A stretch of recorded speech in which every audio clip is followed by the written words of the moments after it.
to sort the truth from the tosh. And Terry is first up. So, Terry, would you reveal all, please? I deliberately set fire to my colleague's script whilst they were live on air. Oui. Was this, did you say colleagues, as in this happened a lot, or the script belonging to one colleague? I used to do it on a regular basis. Listen, enough of your sex life, Terry. You flatter me. Is there footage of this if it was live? His sex life? I hope not.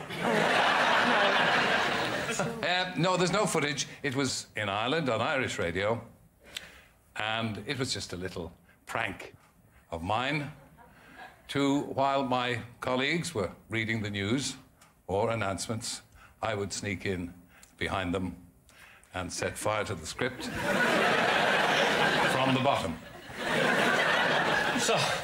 So they would be holding these scripts in their hand?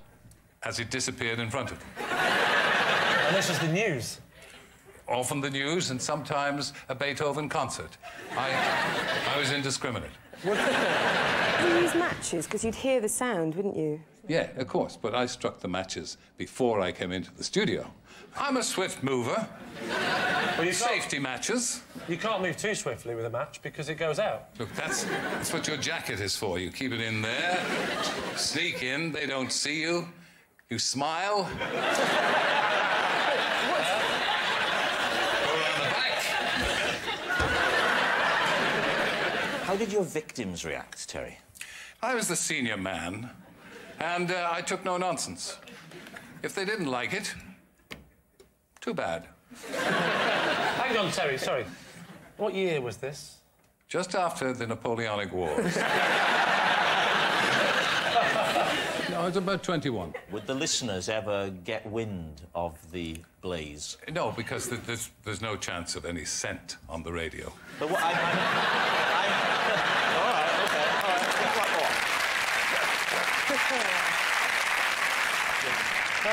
So we think... What do we think? I think it would be common knowledge. OK. Kevin thinks it's a lie. Yeah, I agree. I think we'd already know about this. OK. I think it's a lie. We'll go for lie. You're saying that it's a lie. Terry Wogan, were you telling the truth or were you telling a lie?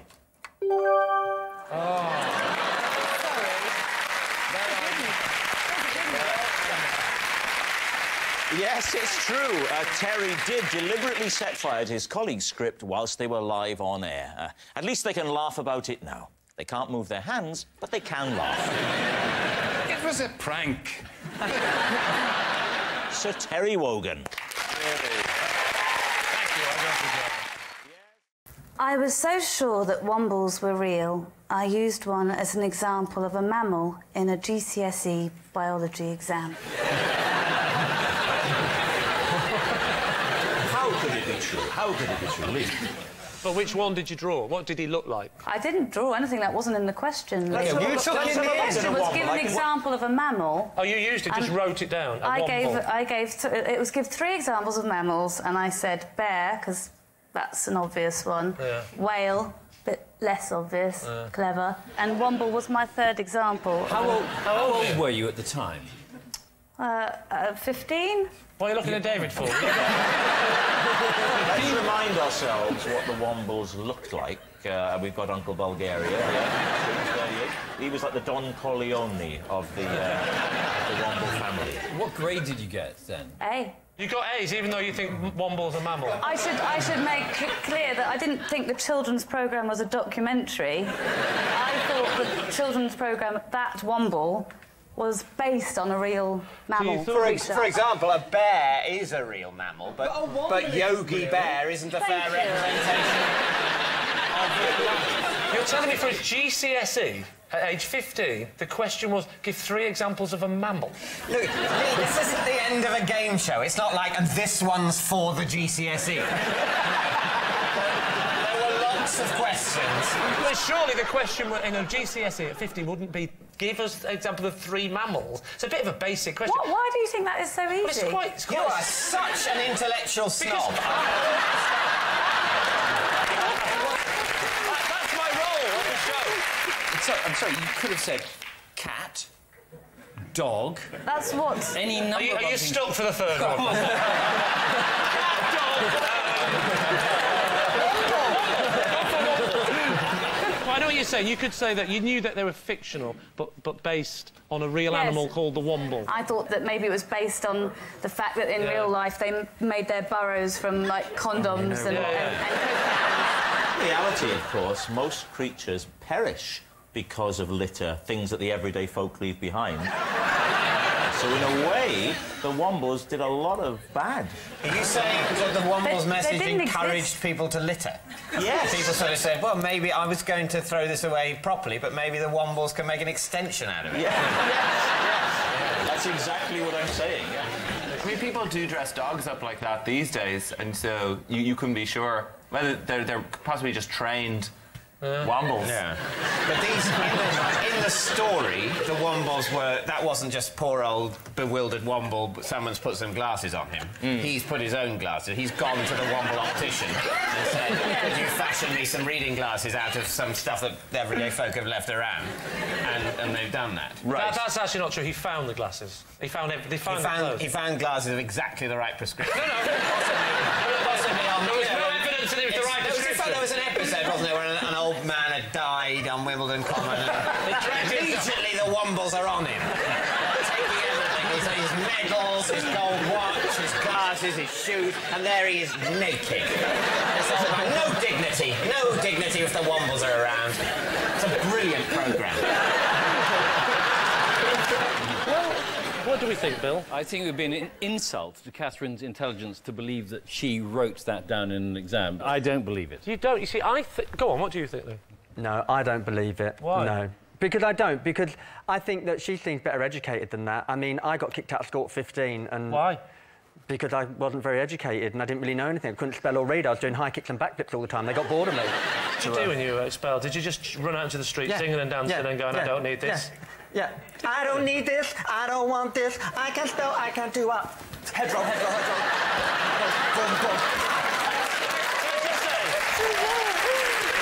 would say that in the history of this programme, we have never had two such opposing as Bill and Luke. Well, there we are. It's time, Lee, to make a decision. Which way are you going to go, Lee? OK, I'll go with my team and say that it's not true, even though my gut is screaming it's true. I will go with my team and say it's a lie. OK. Katherine, is it a lie or is it true? It is, in fact, true.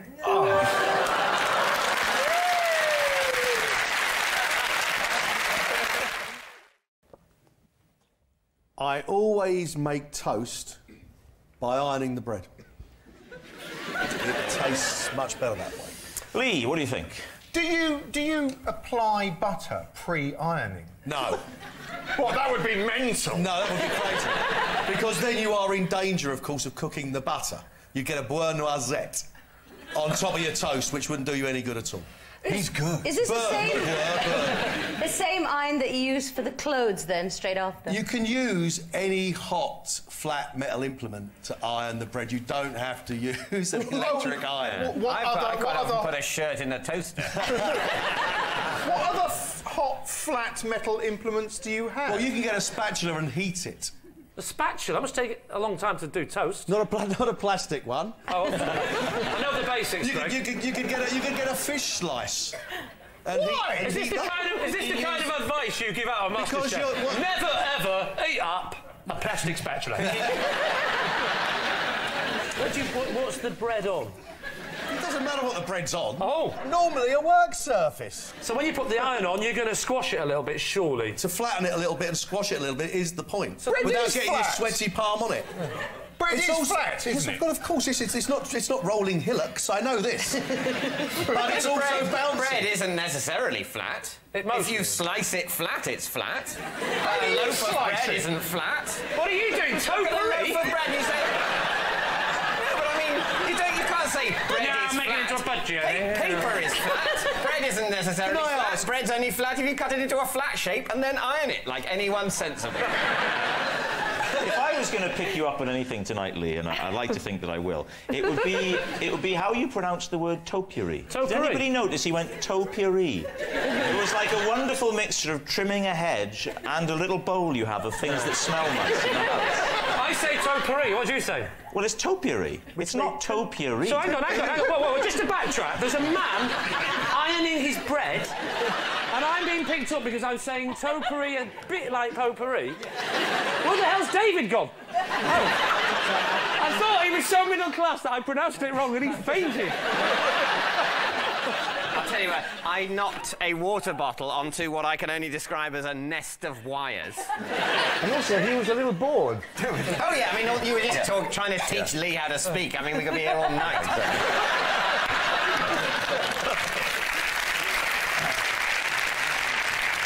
If you iron bread, would it ever properly toast? Wouldn't it just get very soggy and hot? You could put butter in the steaming bit. You could have a butter one and a jam one. Oh, no, but if you put the jam in, then you're going to have the problem you have with a Pop-Tart, which is when you get a Pop-Tart comes out and you forget to let it cool down. A Pop-Tart is something that working-class people have for breakfast, just before it's mentioned by anybody. I'm about as working class as it gets. I don't know what a Pop-Tart is. You iron bread.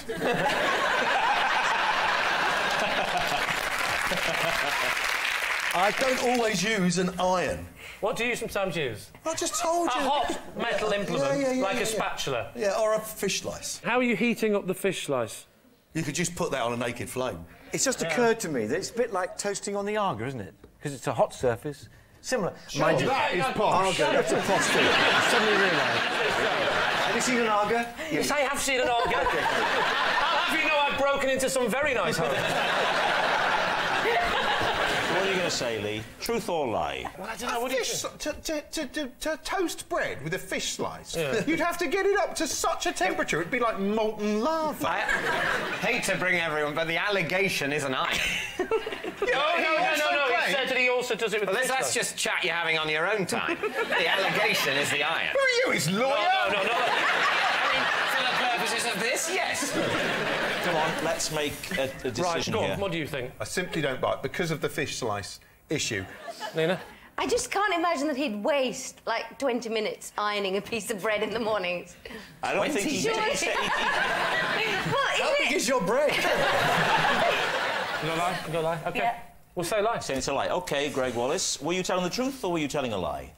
It's a lie. Ah, it's a lie. I did very well.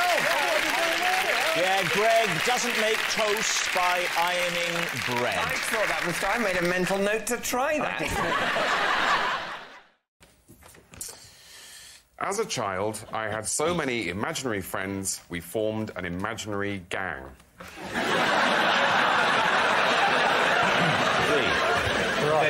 Did the gang have a name? Yes, the gang were called the Guy Buys. The what?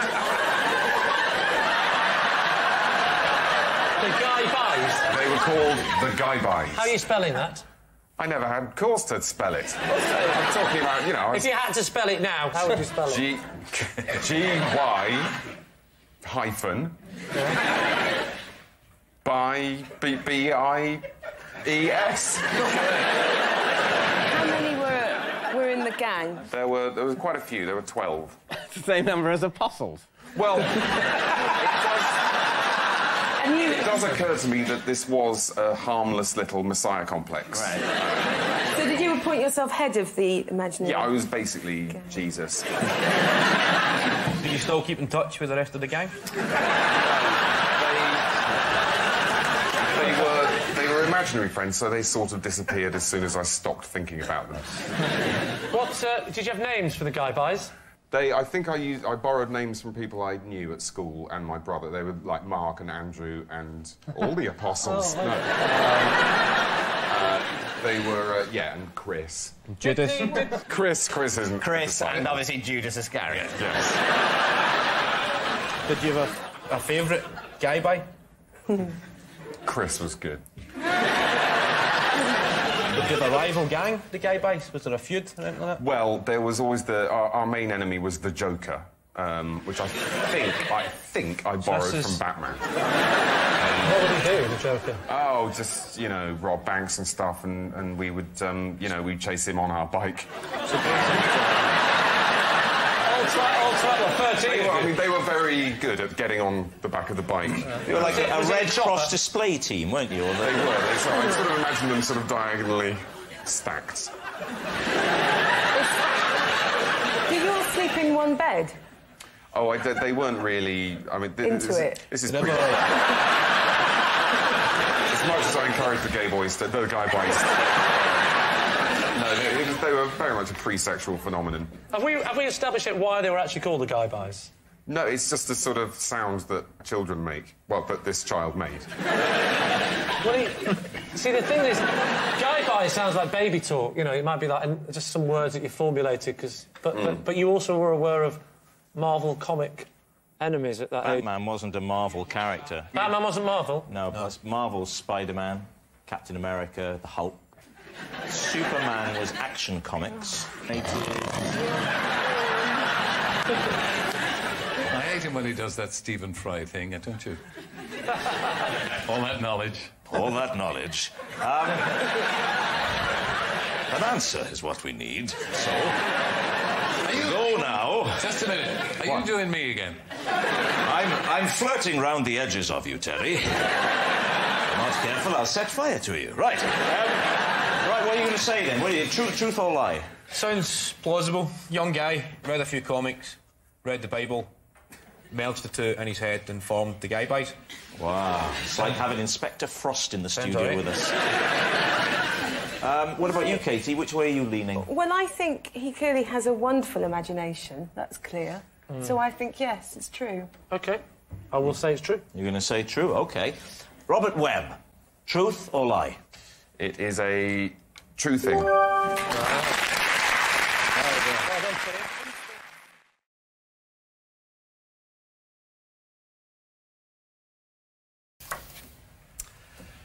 On doctor's advice, I have to sleep in a cycle helmet due to the violent nature of my dreams. Well, Lee, where to begin? Tell us about the violent nature of your dreams. Yes. I move a lot within the dreams. They're active rather than like hack and slash movie type violent. They're more, I'm playing a match or I'm running or something. And I move a lot in the bed. Dara, what damage can you do to yourself with a pillow? Well, it's only going to get around, but I can snap. I can, it can go back quite like I can recoil. What does your wife think? Do you share a bed? I do share a bed, yes. When did the doctor prescribe the helmet? It was during my teenage years. It was late teens, whatever, that stage that it began to... That is the age when you start tossing and turning. Yes. No, I'm not having that. If I can't make an innocent comment... Please, this isn't Never Mind Your Buzzcocks. I dreamt, this is true, I dreamt the other night that I was being spooned, I was the spoonee, with a lion. Seriously, and I could feel its big, hairy arms and its legs, well, they're all legs, aren't they? All legs around me, and I could feel it, and I could smell it, and it was so vivid, and I liked it. So the last thing I would have done is lash out because I was feared for my life. Yeah, but I didn't have that dream. You feared for your life and you liked it. It was a lion! I thought when you said you liked it, you must have in some way thought you were safe with this lion. But it was actually the fear that you liked. We've all had experiences in bed, David, where we are simultaneously afraid and excited. Yeah? So, Dara, back to the image. Yeah. What do you wear in bed? Other than that? Yeah. Pyjamas and a T-shirt. It's a lovely look. The pyjama with the jacket. I don't wear the jacket, though. No, it's unnecessarily as if you wear a blazer in bed, it would clash with your cycle helmet. It is odd, isn't it, the way pyjamas have a collar that could take a tie. Yeah, back to the cycle helmet. It's Petr Cech, the goalkeeper for Chelsea, right? You better explain to David who he is. There's a footballer called Petr Cech who got kicked in the head once, right? Okay, the goalkeeper's the one that owns the club, right? Gets him, yeah. Anyway, got kicked in the head, and he wears a kind of a padded head. It's very similar to that, like, because, and if you've had a previous head injury, and I had if you've had a knock in the past... What was your previous head injury? I literally fell off a bike when I was a teenager. I went off a bike and... How ironic they make you wear a cycle helmet to remind you of that terrible, terrible day. When did you start wearing the cycle helmet in bed? That was when I was 16. So you've been wearing it in bed since you were 16? Yeah. How old are you now? 39. So obviously on your honeymoon night you wore it, did you? She was used to that. She'd seen it, yeah. So every night? I've heard of safe sex. During sex? During sex? I see you wearing it. Because then you're really thrashing around, aren't you? Lee, do you presume that there's no gap between the end of sex and sleep that I couldn't then go, oh, that was magic? You know what? To me, it's more disturbing. To be able to go, that was marvellous, Dick. What the hell are you putting on your head? Right, Lee, it's time to take a guess. Well, what do you think? If he's not telling the truth, he's made life very hard for himself because he didn't have to say he was doing it for 23 years. How long have you known him for? I never slept with him. No.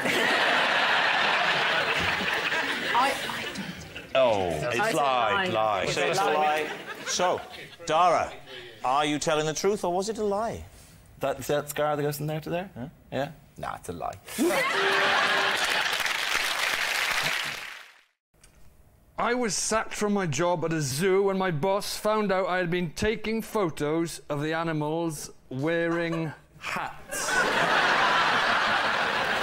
So, just to clarify, were you wearing the hats or the animals? No, I was taking photos of the animals wearing hats. Yes, just to clarify, were you wearing hats or the animals? Well, you think I was taking photos of animals while I was wearing multiple hats? I would say that in the world of oddness, a man wearing 2 hats is no odder than an animal wearing 1. Can you give us some examples of animal hat combos that you took photos of? Yeah, I've done monkeys in bowler hats. Of course. I've done a hippo in a flat cap. And, well, I was going to call him a snake. It wasn't a snake. It was in the reptile house, but I don't know what he was, but he was wearing a fez. Were these miniature hats? Can I ask, Rod? Were these little animal hats or human hats? On the hippo? Are you mad? No, but on the thing in the reptile house, I'm thinking a full-size fez is going to just hide the creature. Yes, but what you're saying is, were the hats to scale? Thank you.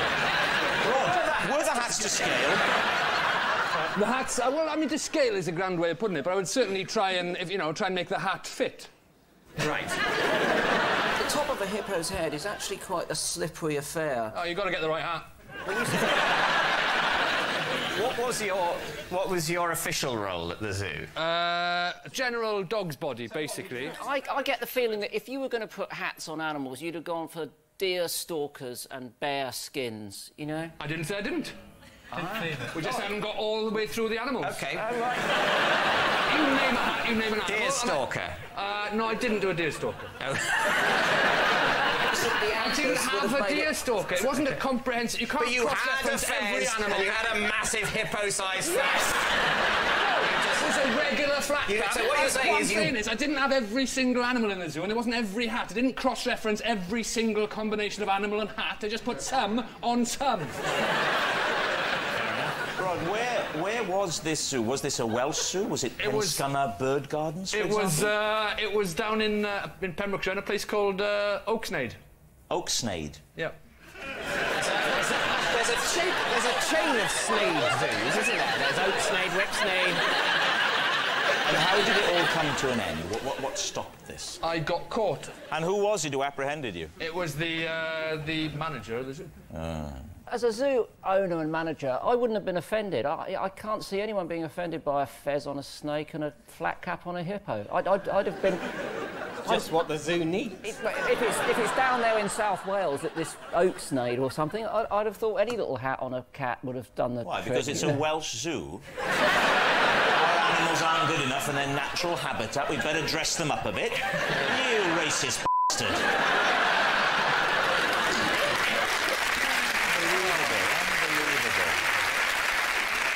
David, what do you think? Well, I'll ask my team first. I mean, I've never heard of Oaksnade Zoo. Have you ever heard of Oaksnade Zoo? Is that the most you doubt about that?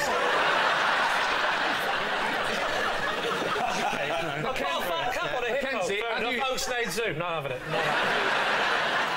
My girlfriend owns a zoo. We tour zoos, and Oaksnade's never been on our agenda. Oaksnade, the zoo that shares a syllable with Whipsnade. I think Mackenzie's right. That's the chink in the otherwise impenetrable armour of plausibility. That Oaksnade Zoo doesn't exist. I think we're very happy to say lie. You're saying it's a lie, so, Rod, were you telling the truth or were you telling us a lie? Well, chaps, I'm afraid I was telling A lie!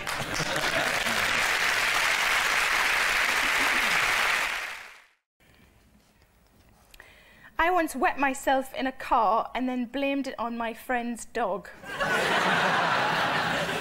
David. Right. I mean, I'm willing to believe it. I'll say that at this point. Why did you wet yourself in a car?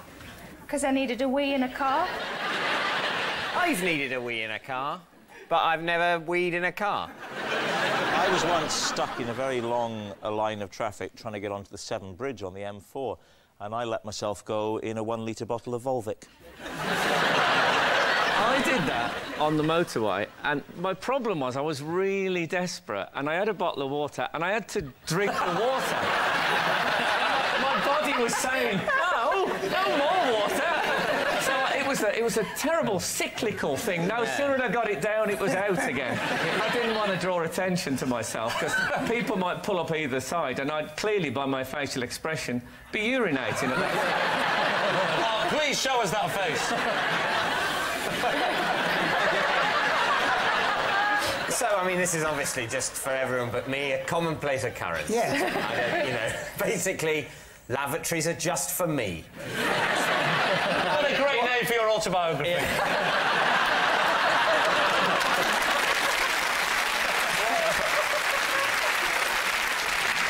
Who did you blame the dog to, if you see what I mean?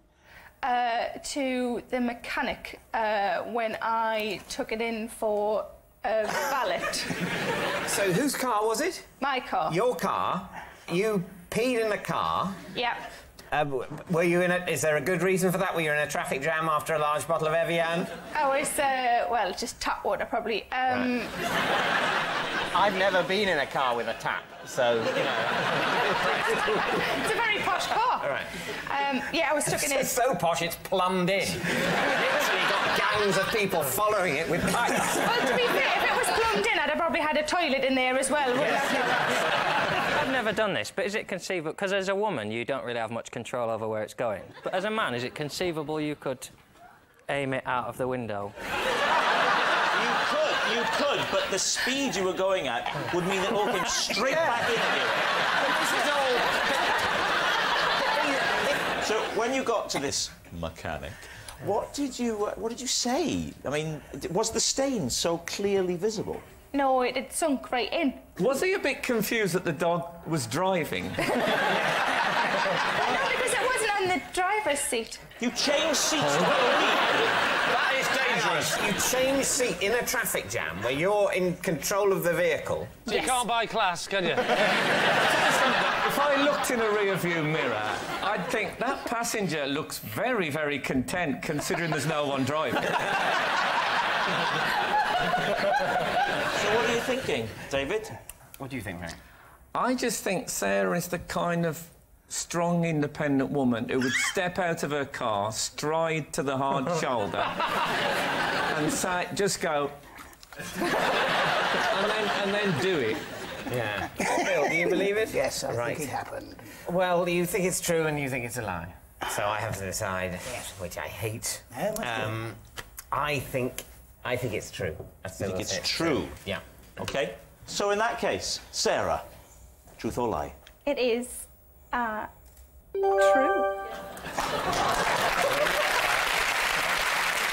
Well done, David. You listen to that in future. Goodness me. I was stuck in traffic for 2.5 hours. I was in absolute agony and thought it was the only way out, and it was either that or rupture something, so I just moved across, stripped, weighed, moved across, pulled back up, champion.